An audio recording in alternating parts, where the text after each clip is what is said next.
The fear of failure was a big one in the beginning.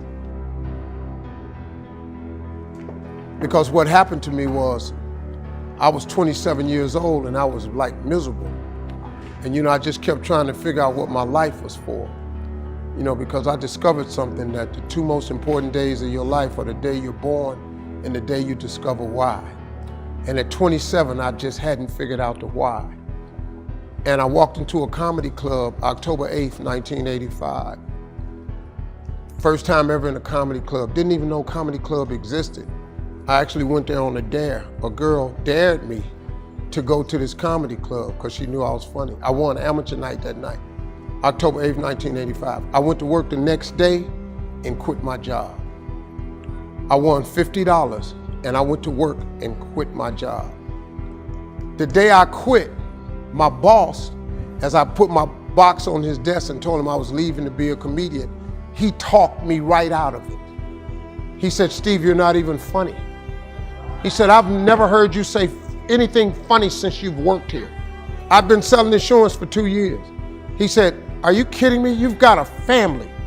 You put that stuff back on your desk and I'll give you your job back. But don't you ever come in here again with something ridiculous. You're gonna be a comedian." I took all my back to my desk and put that back on my desk. Dude named Russell Middlebrooks came up to me and said, "Hey Harv, I thought you was quitting today, man." I said, "Nah, I talked to Tom and he told me I wasn't funny."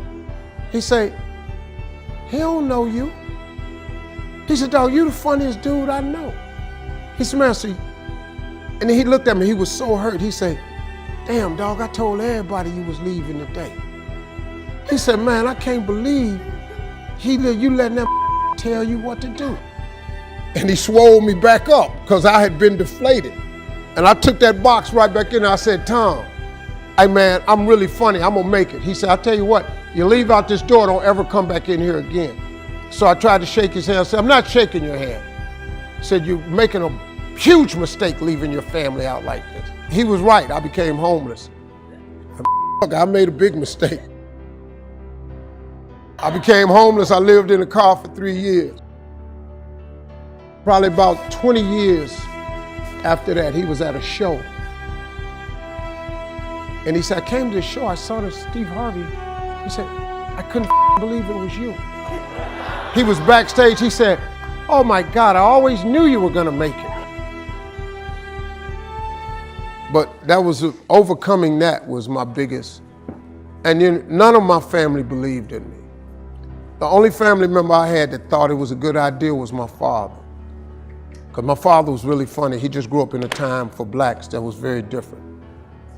And he just said, "Son, if you think you can make it, get on out there and get discovered." My father was born in 1914. It wasn't good. My grandfather was a slave.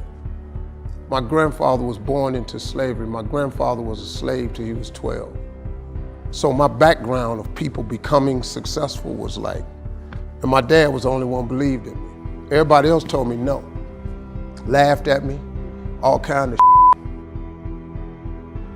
When you're going through stuff like that, man, it's pretty easy. I almost gave up. Everybody has a turn back moment. I almost gave up a couple times because it got pretty hard for me. I was going to ask my father, could I come home and stay there for 3 months and get a job? Because my father had a rule for all the boys: once you leave the house, you can't come back. He was pretty strong with that rule. The girls could come back home anytime they wanted to. The boys, you can't come back here. So calling him and asking him, could I come home, was pretty tough. And then I got a phone call. Remember back in the day, you had an answer machine and you could press in a code and you could play your messages back. I was about to give up and I pressed the code one day, and it was a guy named Chuck Sutton from Showtime at the Apollo. And he said, "Hey, we got a gig for you Sunday night. If you can get here, we'll put you on TV Sunday night." It was a Thursday. I'm in Florida. I got $35. I'm homeless. I'm fitting to give up. And I didn't have enough money to get to New York. And I sat there and I started crying on the side of the road, man. I said, "Man, I finally get my shot to be on TV and I can't even get there." So I sat there, when I got through crying, I said, "Man, let me call back and see if he said this Sunday." So I picked up the phone and I dialed again, and they said, "Yeah, this Sunday." And I got ready to hang up, but another message had come through since And it said, doop. He said, Steve Harvey, this is Tom Sobel from the Comedy Caravan. If you're anywhere close to Jacksonville, Florida, if you can get there Friday night, I got $150 for you. I'm in Pensacola. So I jump in the car, I got $35. I drive to Jacksonville, Florida at the Punchline. I do the gig Friday night, they give me $150. I did so good, the guy asked me to stay over Saturday night. He paid me another $150. I got $300.